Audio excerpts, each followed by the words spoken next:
Ladies and gentlemen, boys and girls, what is going on? I, for the very first time, get to welcome you to our brand new fantasy and sports betting podcast, Fantasy Time. Little creation of mine and Nick's here from BOTA Sports. So you guys know who we are, but let's give a quick introduction because, again, the inaugural episode of Fantasy Time here. So I'm Zach, a.k.a. Soggy Boy, longtime BOTA member, coming in. Always do fantasy. I'm in like 15 leagues. Started doing sports betting last year when it became legal in Massachusetts. Have been a big proponent of it.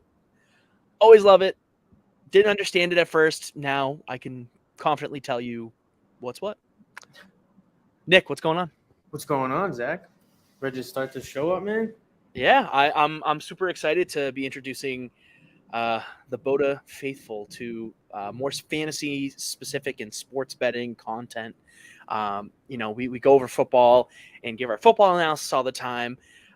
It's going to be fun to stay within the same realm of content, but also kind of dive into, again, fantasy and sports betting, as I've said 50,000 times. But I just wanted to make sure it's clear to all, zero people watching out there so far that we will be diving into fantasy. We will be doing sports betting. This week specifically, we'll be doing football, but Fantasy Time does not, does not stop when football stops, because we will have fantasy all year. We will have sports betting all year. Just the great thing is when it's football season, we are the football betting and football fantasy people. So to start off, we're gonna run it like a segment show. We got lots of little segments for you, and we're gonna break down every aspect that we can for fantasy, for sports betting. So our first segment is called Boom or Bust. We're going to be going over our boom picks and our bust picks for the fantasy football season. So welcome.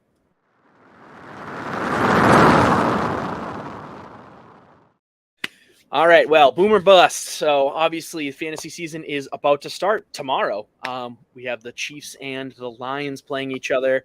It's going to be a very wonderful spectacle. But I want to know, Nick, looking at each position, if you have a boom or a pick that a player that you think is going to skyrocket in value or is going to absolutely crush it this season, who do you have as your quarterback boom for the year? Quarterback. I'm trying to stay away from being a homer and talking about the Giants all the time, but you can if you want to. It's your opinion, not formulated by anyone else. I understand. So I'll go it. I'm excited to see Daniel Jones play. He's got an elite receiving weapon finally for the first time in his 4-year career, between 4 and 5. And I'm excited to see what he'll do. The rushing game is there. He can score touchdowns with his legs. He's got an arm. He can throw. He just hasn't had the options, good options to throw to. Excuse me. So I'm excited, and I think we'll talk about it later. But Daniel Jones for now. All right. I can respect that. I mean, I think you got Darren Waller there now. His fantasy value should increase. Should. I have a guy who was QB2 2 years ago, ended up dropping down to QB11 last season due to injuries, both to himself and to the players around him.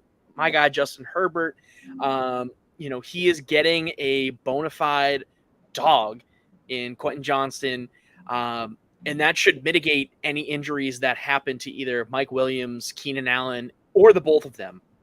So,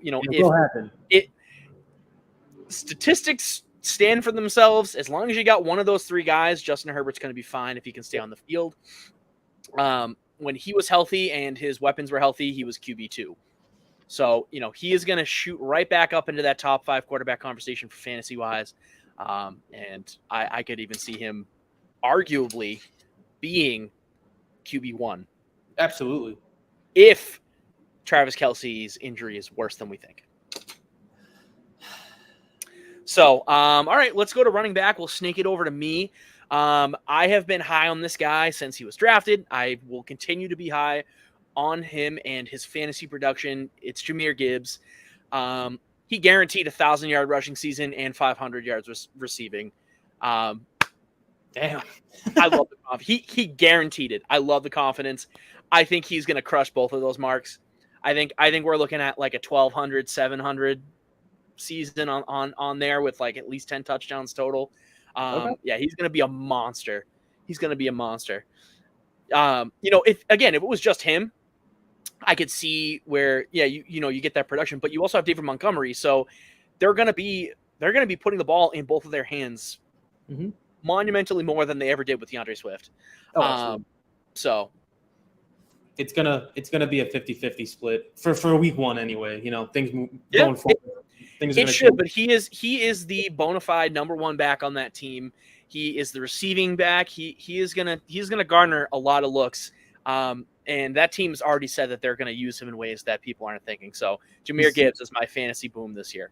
Yeah, he's a top 15 draft pick this year, so they have no choice but to use him, even if plans change. Yeah. So absolutely, I'm in agreement there. All right, give me your wide receiver. You got a boom? Let's see. I'm between two players. Let's see. Two players. I'm between Calvin Ridley and I'm high on Amari Cooper this year. I think I'll go with Amari Cooper. I think with the addition of Deshaun Watson finally having a complete offseason with the team, going through OTAs and training camps and, offseason workouts and just hanging out with the players on the team, I think Amari Cooper will benefit from that. He was already a star last year. I think he was a top 10 receiver in fantasy football. So I think with Deshaun Watson finally being back and fully committed, it'll show its proof. Yeah, I mean his consistent floor is low end wide receiver one. Yeah. So I mean, that the fact that Deshaun Watson is getting that full season of reps and practice and being able to work with his weapons and not being suspended however many games he was last season for misconduct. Yeah, I totally agree with you. I think Amari Cooper, again, is one of the most underrated wide receivers in the league, and especially for fantasy because his touchdown production is always there. He's always in catching balls in the end zone. Always. Plain and simple. So I have your other guy. I got Calvin Ridley. Christian Kirk was phenomenal last season. He went for 1,300 yards. I believe he only had like 4 or 5 touchdowns, if I'm not mistaken. But Calvin Ridley looks twice as good as Christian Kirk does on the field. The speed, the explosiveness, and now teams have to worry about him and Kirk, Evan Ingram. I mean, not that Zay Jones has been great, but he's been a lot better with Jacksonville than he did with Buffalo. Excuse me. So, for fantasy production wise, Calvin Ridley, man, he is going to explode. It's going to be a scary sight, and I can't wait. Explode.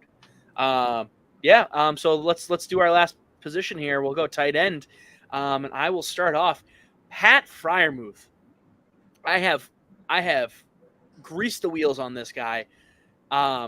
He ended up as tight end 7 last year.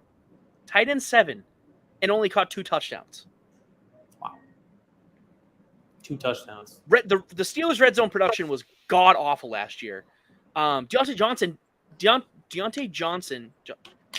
Am I going crazy here? Why?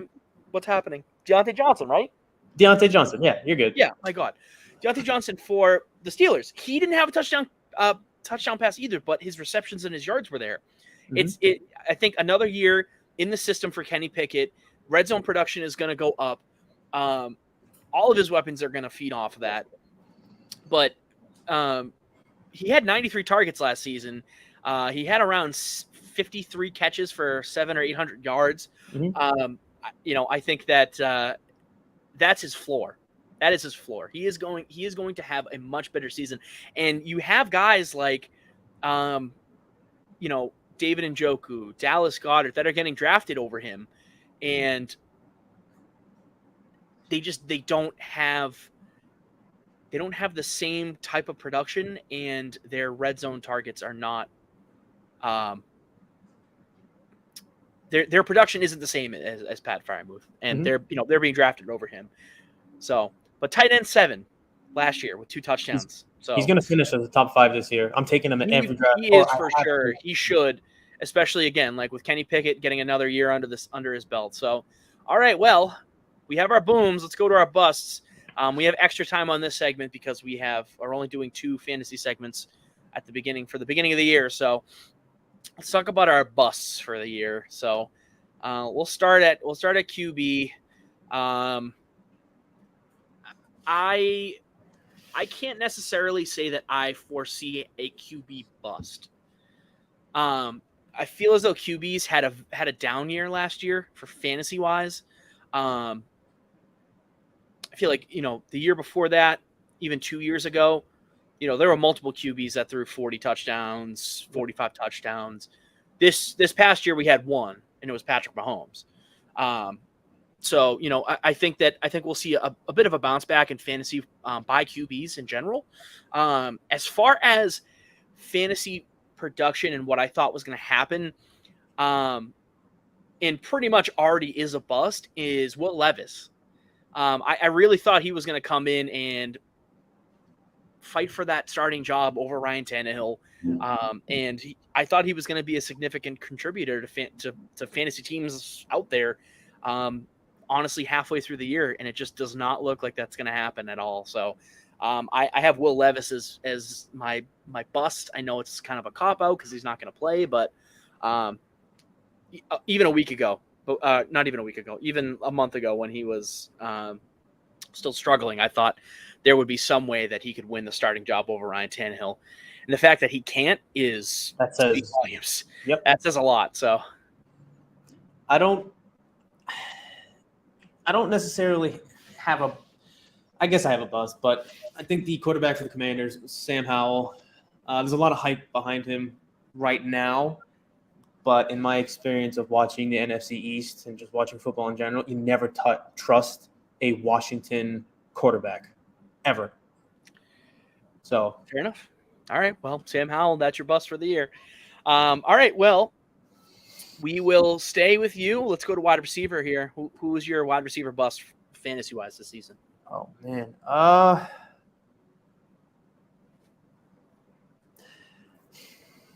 Let's see.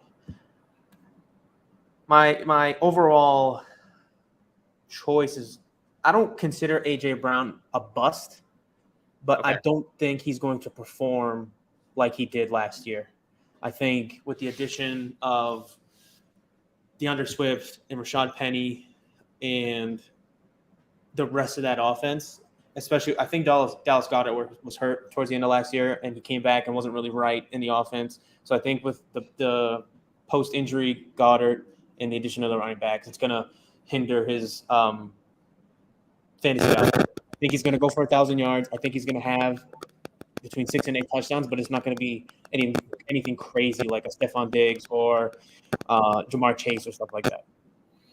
That's interesting that you say AJ Brown, and I'll bring up this point just in a moment when we talk about tight ends. But my wide receiver bust, Scary Terry.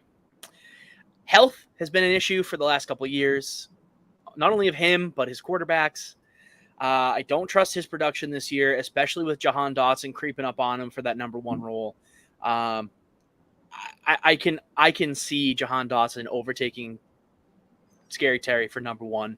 I just think that with the age difference, the skill for both wide receivers is on par. So I can see Jahan Dotson overtaking Terry McLaurin for that role. And yeah, I really think health is an issue for Terry. And, a lot of people are hyping him up now that Sam Howell, like you mentioned, is your bust, is looking pretty good and all that. But yeah, I think we need to pump the brakes on Terry. We should be giving more props to Jahan Dotson here, who had a stellar start of the season last year before getting injured. But all right, fantastic. So those are wide receivers. Running backs now. Running back busts. I think this is a pretty common one for most people, but I'm going to double down on it.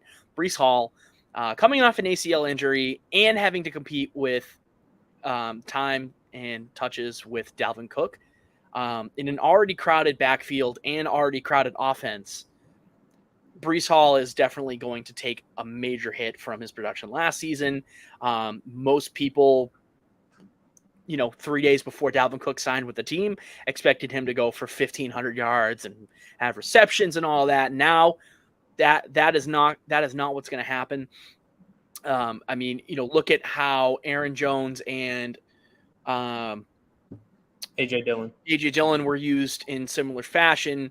Well, I feel as though that you are flipping the script there, where Dalvin is your Aaron Jones and Brees Hall is your AJ Dillon. So I think Brees Hall is going to see a major downturn in production. People that were banking on him to do well, especially people in keeper leagues, dynasties. We're looking at like a borderline RB1 to RB2, moving down to a mid flex play every week. Yep. Because you don't know what's going to happen with him and Dalvin. So yeah, I got Brees Hall as my bust.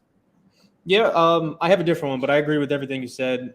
In terms of drafts, if you're gonna take one, make sure you're taking the other. Is all I'm gonna say. I mean, the definition of handcuff, it's hard, especially with these tandem running back systems, like the Lions, like the Packers, the Patriots. You can consider that a tandem as well. Absolutely. With Zeke, the Jets. I mean, there's a lot of them, and to be completely honest, I mean, it's really smart that these teams are doing that, because the era of the bell cow is over. It's gone. Teams that just utilize the hell out of one single running back. The Browns, the Titans. Browns are a little bit of a different story because Nick Chubb has been able to hold up to it, but we've seen Derrick Henry. I mean, he is an animal, but very injury prone, and he's not going to be able to keep that up. I mean, so, there are obviously other teams in the past have dealt with that. The Titans have always been kind of that team, Chris Johnson, DeMarco Murray, now Derrick Henry. I mean, we've just seen a cycle of running backs, but, fantasy production, they've always been great. We're seeing that more and more dual running back rooms where you have maybe not a bell cow, but you have a really good runner and a really good receiver out of the backfield. So, yeah, absolutely. My bust for the season though is Alvin Kamara. I think with the 3-game suspension and coming back probably week 4, the Saints are going to figure out some things as every NFL team does. I don't think he gets 1,000 yards total. I don't see him doing much damage. They signed Jamal Williams, and they drafted a few rookies. So we will see about that. Seems like I lost Zach. I think he's on a phone call. Let's see. While we wait for Zach. I am on a phone call. I figured. It's all good. While we wait for Zach to come back, we are going to talk about tight ends and tight end busts. Where to begin? I'm going to start with Dallas Goedert. The Eagles are a run-first team, and they're going to always look to run the ball, whether it's Jalen Hurts, Rashad Penny, DeAndre Swift, Kenneth Gainwell. And on the receiving end, they have 2 stud receivers in A.J. Brown and Devontae Smith. Devontae Smith is progressing, and he's getting older, and he's becoming more knowledgeable. So we'll see how that goes. But yeah, Dallas Goedert. I'm back. Sorry. That's your bust? That's my bust, Dallas Goedert. I'm with you there. And I think for the same reasons that you mentioned, A.J. Brown is your wide receiver bust. I think that there are too many weapons in that offense, and he feels as though he's been on the outside looking in. After, especially if they drafted Devonta Smith, AJ Brown, and my goodness, names elude me all the time. Jalen Hurts, thank you. Him and Jalen Hurts have connected on a different level, and they look locked in. So I don't see AJ Brown's production going anywhere. I think that Jalen Hurts looks for both him and Devonta Smith at all times. That being said, Dallas Goedert, I think he's a really good tight end. I like what he offers. I just think in that system, unfortunately, he's not going to get utilized the way he should. The way that he should. I mean, before Devonta Smith and AJ Brown, absolutely, he was that bona fide tight end number 3 or 4 every season. Even when Zach Ertz was there, he was getting his production. But now that they have AJ Brown and Devonta Smith, who both are 1,000-yard receivers, and you added DeAndre Swift, you added Rashad Penny, who, Miles Sanders ran for 1,000 yards last season under that offense. So you can only imagine what they're going to do, especially with the upside of getting the ball out of the backfield and catching the ball. And so I think Dallas Goedert is going to see another hit in production. It's a run. It's a run. Stay drafting this man before Pat Freiermuth. Don't do it. It's dumb. You're not going to see the same production out of him that you would see out of Pat Freiermuth. Again, tight end number 7 with 2 touchdowns. The red zone production will come. I promise you. We can agree. So, all right. Well, boom and bust. Boom or bust. Bust and boom. However you want to call it, it's over. We will move on to our next and last fantasy segment of the show. We would be doing another segment called Matchup Mayhem, but we're staying focused on the year as a whole. So we're going to move on to another little fun segment that we cooked up, and it is called Waiver Weasels.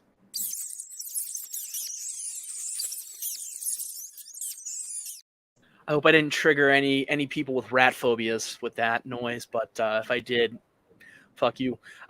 Great. Well, Waiver Weasels. So, as week 1 approaches, literally tomorrow, just wanted to go over some quick names that you should be picking up. Obviously, I'm in like 15 leagues, 10, 8, 12 people, PPR, half PPR, standard, 2 QBs, a flex, everything. So, we decided that we are going to talk about it. It is the waiver pickup as a 10-man full PPR standard roster league, because that is arguably the most normal setting that you can do. I think now, but so just some names to be on the lookout for as far as for waivers. So obviously with Cooper Kupp being out for week 1, Van Jefferson must pick up for a waiver here. I think with him and another waiver weasel pickup, Tyler Higbee, Cooper Kupp's production has to go somewhere. It's going to go to the tight end. It's going to go to one of these other receivers. Van Jefferson is the only other receiver in that room that has tenure. I don't necessarily know if we want to give Allen Robinson that kudos. We haven't seen him all that much. He's with the Steelers now. Oh, is he really? I didn't see him sign. Well, anyways, even more reason to pick up Van Jefferson. And even Tyler Higbee. I think both of them are going to have a somewhat decent week, especially with Cooper Kupp out. So definitely be on the lookout for that. I feel like we've been talking about Van Jefferson and Tyler Higbee for like the last 10 years on the waiver wire. We have. They are the consistent, the kings of consistency when it comes to adding and dropping. Yeah. I mean, they really are 2 of the most matchup based players that you can have in fantasy. Again, some of the first players that you want that are going to be rostered if you have the extra 2 people in your league, or if you have extra spots on your bench or anything like that. They're right on that cusp. A couple of years ago, Van Jefferson was a stash. Now, obviously, it's kind of fluctuating, but so Van Jefferson, Tyler Higbee, both names that you should be looking at if especially Van Jefferson, if you have Cooper Cup out, if you want to slot someone else there and play him as a flex just to get that production in, or if you need a tight end, Tyler Higbee is probably your best bet. Let's go to running backs here. So I did see news that Devon Achane was healthy, so he should be playing. However, another name that you should be looking at is Chris Brooks. So the Miami running back room right now consists of 3 guys. Devon Achane. Is it Achane? I think it's Achane. Devon Achane. Sure. I don't know how to say names. I'm going to go with it. Raheem Mostert, who we know is like a glass cannon, and Chris Brooks, the unknown, right? So you have to figure. I mean, I guess technically Devon Achane is the unknown, but Chris Brooks is more of an unknown than he is. I think that, looking at the structure of how Miami wants to do things, Chris Brooks wouldn't be a bad stash to have on your team, especially in some deeper leagues, because every single running back in that room is injury prone, and we've already seen it with the Devon Achane, who they just drafted. So having that guy there is going to help, especially if you can stash him. I promise you, 3 or 4 weeks from now, when one of these guys is hurt and he's averaging like 12 to 14 points a game because they're throwing it to him out of the backfield, you'll thank me. I promise. Yep. You said it best. I think you can't go wrong with picking up any one of the Dolphins running back from the waiver wire. Mostert, he showed it last season. First game of the year, goes on for a 70-yard touchdown, gets hurt.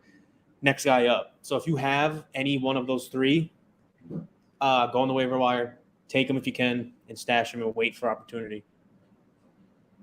Yeah, for sure. But yeah, so those are the 4 biggest names that I have seen personally that you should be picking up. Oh, I apologize. There's one more name. Now, depending on who we're looking at here, if this is a quarterback, most likely, he will be on a roster. That's fine. It is Jordan Love. If he's out there, you absolutely need to take him. Absolutely. Especially for week 1. The matchup is favorable for Jordan Love. The Bears defense is not what it used to be. And I think he's going to surprise a lot of people, even fantasy-wise. He does have some decent weapons. They're all young. They are young. Still have the 1-2 punch of Aaron Jones and A.J. Dillon. So, I would have him on a roster. A great pickup, especially if you need QB help. Jordan Love, take a waiver out on him. Nick, do you have any that you want to share? Any specific ones that you've thought of or you've seen or you've picked up yourself? So with the Travis Kelce injury, he's questionable for week 1. I don't think he's going to play. I think they're going to rest him. It's the beginning of the season. The Chiefs are way too smart to send him out there hurt and potentially aggravating the injury even more or just tearing something flat out. So I don't have anybody specific, but anybody who's on the waiver wire and belongs to the Kansas City Chiefs, pick him up. Yeah, I mean, a lot of people are saying Isaiah Pacheco if he's out on waivers. MVS, Tony. Yeah, I mean, any one of those guys, obviously, because the production has to go somewhere. I mean, that's fair. I feel like a lot of people have those guys stashed already, though. I mean, a guy to take a look at, Justin Ross, if no one has him, that might be a good waiver pickup. But yeah, I mean, I think Isaiah Pacheco, they're going to have to try and run the ball a little more. What sucks about Travis Kelce is that you're losing the extra offensive lineman that you have on the field. So it'll be interesting to see what Kansas City has to do without Travis Kelce. Because it's not like Tyreek Hill. No, they don't have him anymore. Little side note, in a fantasy league of mine, my cousin picked Travis Kelce first and grabbed Cooper Kupp on the grab.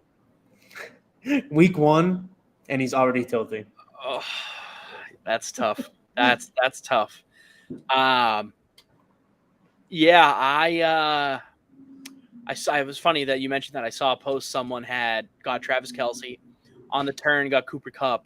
And then third round.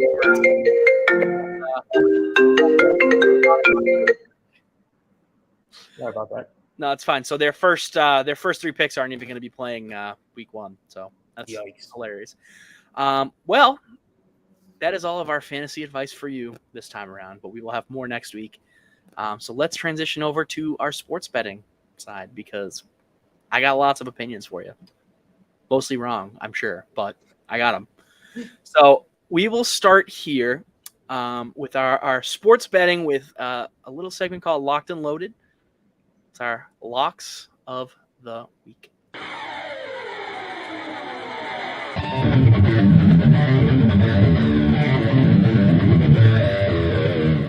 Had to fix the audio quality on that there clip. It's terrible. Welcome to Locked and Loaded, where we are going to be sharing our picks of the week for you for week 1. So as far as my locks that I've seen, basically any kind of bet you want to make for week 1. I have the Browns 2.5 against the Bengals. The Browns consistently show up week 1 now. It's weird. It's a thing that's been happening for like the last 5 years. They almost beat the Chiefs last year. Sorry, no. 3 years ago. 3 years ago. They almost beat the Chiefs 3 years ago. They played really well last year. And for some reason they always play well against the Bengals. The Bengals had a really hard time last season. I mean, obviously no Joe Burrow, but they lost against the Steelers week 1. They haven't been a very consistent starting team. They really always find their rhythm and their groove midway through the season, and even sometimes towards the end. So I think the Browns at 2.5. That's a good lock for me. I have them upsetting the Bengals week 1. So that's my lock for that. Another lock for me is the Patriots +4 against the Eagles. Very shocking, I know, and it sounds like homer bias, but I promise you it's not. I promise you it's not, okay? Just like I mentioned with the Chiefs almost losing to the Browns in week 1, every Super Bowl loser for the last 5 years, besides the Chiefs, who, again, mind you, almost lost to the Browns, have lost week 1 against whatever team that they've played. I don't know what it is. I think the last 5 years have seen anything. It's because you get back into that in-game situation and the adrenaline takes over again. You're back in the Super Bowl. You're back in that atmosphere. You have the emotions and the feelings all come over you in an instant, and you remember that the last game that you played in, you lost the Super Bowl. It's the script, Zach. Come on now. Whatever. Yeah, the script. That side note, that commercial was hilarious. Oh, it's priceless. So funny. But yeah, I think the Patriots as a +4 under as a 4-point underdog at home at Gillette Stadium with Tom Brady there. Yeah, I mean, even if they lose, I think that it's going to be a wicked close game. It's going to be a very tough matchup for them. I mean, it is arguably the toughest matchup that they could have pulled week 1. Besides, I mean, I would argue even over the Chiefs, even though the Chiefs won the Super Bowl last year. Obviously with Travis Kelce being up in the air. So, yeah, but I really think that the Eagles are going to struggle in Gillette. And we could see an upset, but I am erring on the side of caution. I still think that +4 is a lock for me. So, another one I really, really like, and I don't understand, is setting the over-under at 44 for the Ravens-Texans game. I think the Ravens are going to demolish the Texans, first and foremost. Oh, come on now. I think the Ravens can easily score 44 of their own points to break that. So you got to smash the over on that game. Absolutely smash the over on that game. I mean, we've seen week 3 last year? The Ravens were up 35 whatever against the Dolphins, and the Dolphins came back and scored 35 points in like, I don't know, a minute and a half or whatever. Won, right? Yeah. Exaggeration. And they won. So don't be surprised if the Ravens score a lot of points early and often. And also, don't be surprised if they absolutely shellac the Texans. But over 44 points for that game.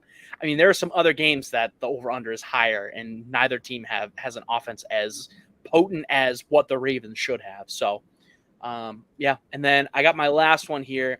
Again, this is a little biased because I am a Bryce Young fan, and I think that he's going to do well. But the Panthers 3.5 underdogs at the Falcons. I don't necessarily know if I trust the Falcons to play well at all. So I'm locking that in. I think the Panthers upset the Falcons this week, and I think that 3.5 is a lock, for sure. So Yeah. Any input as far as betting goes for your locks, Nick? So with the betting portion, you are the leader for now. I'm not That's a huge gambler. I'm perfectly fine with that. So I'm learning as you speak. So all right, that's my input. You're good. All right. Well, we'll move right on then, and we will go to Better Beware, a little spooky segment for all the spooky fans out there.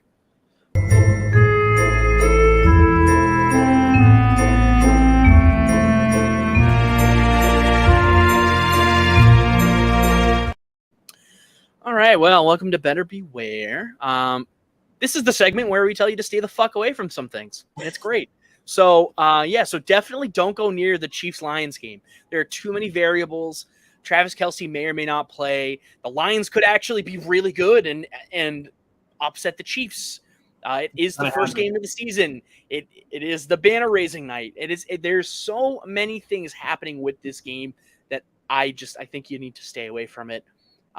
Especially with Travis Kelce's health being on the very, very wishy-washy. So Dan Campbell's gonna have his boys ready, and they're gonna come for a war. And I did write down in here. I just get these like little gut feelings, like just like a little bit, and they usually end up being right. And my gut is telling me that the Chiefs are not ready for this game. No, not at all. I have this gut feeling that the Lions are going to come out on fire. These are not the Lions from the last 10, 15 years. No, they're different. They're not. They really aren't. I mean, we saw a motivated Lions squad last year almost make the playoffs. Dan Campbell has this team wound up, and they are ready to explode. So, I don't want to touch it with a 10-foot pole because I have no idea what's going to happen. But I smell an upset. I'm getting it's really stinky. It's happening. It's really smelly. Smelling like a little upset there. So, great. So, I got one more game you should probably stay away from. That's the Bills and the Jets. I would not touch that game with a 10-foot pole either. I believe the Jets are home for this game, if I'm not mistaken. They are. I wrote it down. Sunday night. Yeah. So they're a 2.5-point underdog against the Bills at home. I have absolutely no idea what these Jets are going to look like in actual game film against the Bills. And I don't know what the Bills are going to look like either. I really don't. You don't know what they're going to look like? The Bills? Yeah. No, I don't. Really? I don't. I have given them props and pumped them up for the last 3 years, and every year they disappoint. Not a fan of the Bills, but they disappoint my expectations. So, this is the Bills' hardest test in a long time. It's a good Jets team, so we'll definitely see. I think the Bills are going to be the Bills that they've been for the last couple of years. They're going to score. I don't necessarily know if that's going to be the case because Aaron Rodgers can pick apart a defense. And if the Bills aren't ready for Aaron Rodgers, which I really doubt that they are because they have not seen a lot of him, they could get picked apart. And we've seen how good this Jets defense can be.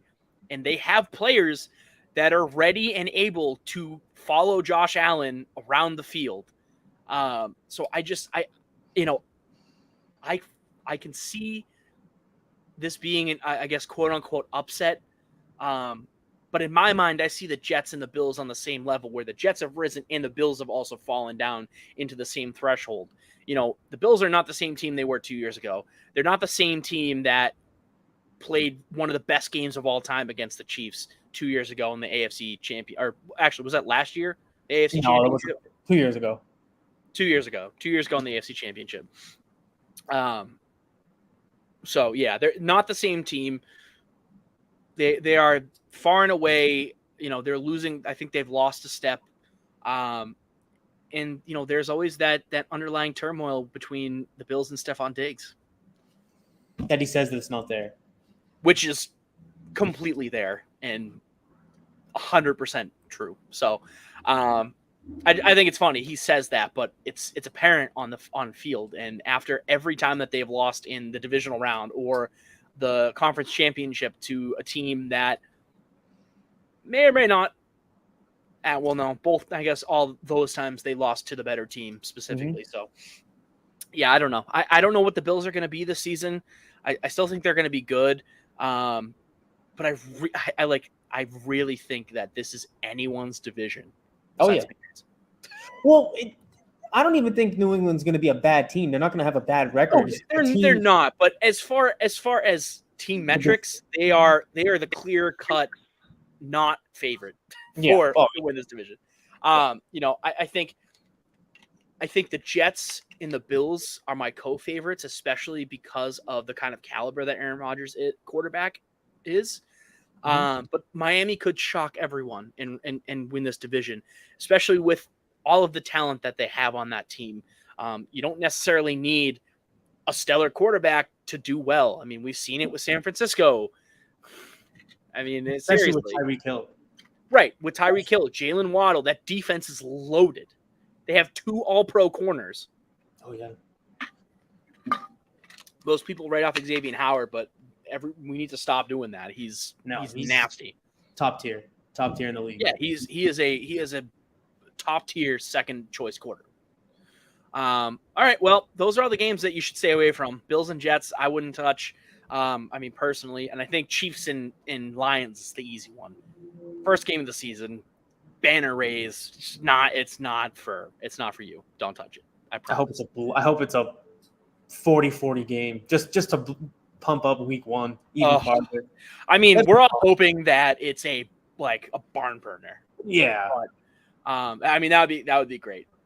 But let's move on. Our last official segment of our first episode of Fantasy Time. This is a personal favorite. We have done this segment before on multiple shows. It is making its official comeback on Fantasy Time as a mainstay. And it's close to home for Nick, as you will see in 3 seconds. Upset the spaghetti. Oh, I didn't play the video. Awkward. Upset the spaghetti.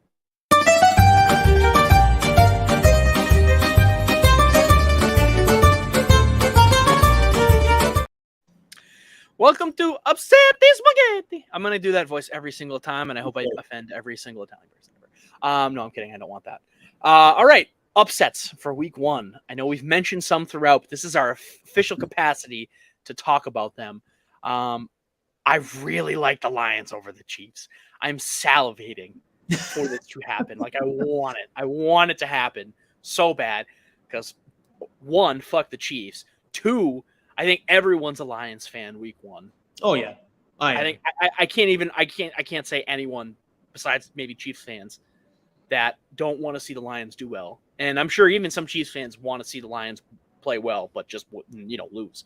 So I can see it. I can sense it, taste it. I can touch it. All of my senses are pointing to a Lions upset. Now, bold as fuck, but if we're not bold. I don't think it's that bold, man. I really don't. Like I said, the Lions they're a stacked team. It's a young defense. It's a young offense. Right. And I heard there was talks of Jared Goff getting a contract extension. So they're only going to progress moving forward. Well, that's the thing. If they can build that core out, and if Jared Goff doesn't pan out, as long as he plays the way he's been playing, he's serviceable, and then you find the next guy. And that's it. Move on. You have if you have the foundation built, you're set. Another upset I can easily see, and then I can all my senses are pointing towards Packers over Bears. I like Justin Fields. I think he's going to play well, but I don't think that Bears defense is ready to face an onslaught of Aaron Jones and AJ Dillon. I really don't. I don't think they're ready for it. I have a feeling. I have that feeling. Packers over Bears. And then my other one in the NFC, more specifically NFC South, I mentioned before, is Panthers over Falcons. I think that is an upset brewing. I think the Panthers are a lot better than people are giving them credit for. They've got a pretty decent defense. They've got some key pieces there that are great. Their offense, understandably so. There's some concerns that it's just a makeshift offense, but you have some veteran pieces. You have some younger pieces that are going to work. Bryce Young has looked phenomenal throughout training camp. We haven't seen a lot of him in preseason action. However, out of the three rookie QBs that have played, he didn't throw a pick. He had the best QBR. He had the most yards. So, I think by far had the best preseason out of him, Richardson, and Stroud. So, I'm also hearing a lot of good things from his receivers, that he's making plays that no one expects him to make, things like that. So I think we're going to see a very good Bryce Young come out week one. Shock a lot of his doubters, and I think that he'll take the win. So those are my upsetties. I got a bonus one for you. Oh, where'd he go? Oh boy. Well, while we wait for Zach, my upset of week one is the Steelers over the Niners. I think the Steelers have, again, a young offense. The defense is always going to be good, has been good for a while. And the weapons that Kenny Pickett has, it's going to show. So my upset for week one is going to be the Steelers over the Niners. Ooh, I like that. All right. Steelers over Niners. I could see it. I mean, the defensively is going to be tough. It's going to be tough, especially with Nick Bosa getting paid.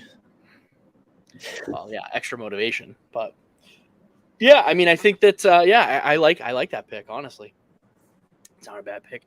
Who's home? I think the Steelers. All right. I could see that. I mean, it's a tough test. You got to think about it like this, right?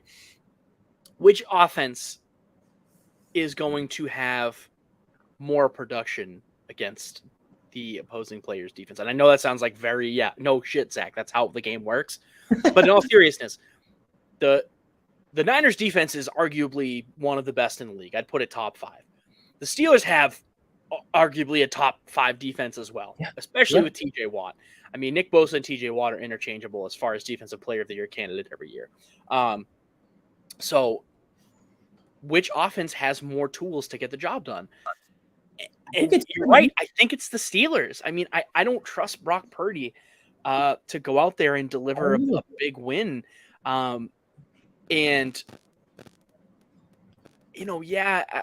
would argue, and this might shock some people, but I would argue that a combination of Deontay Johnson, George Pickens, and Pat Freiermuth is better than George Kittle, Brandon Ayuk, and Deebo Samuel. I mean, Deebo hasn't been great as of late.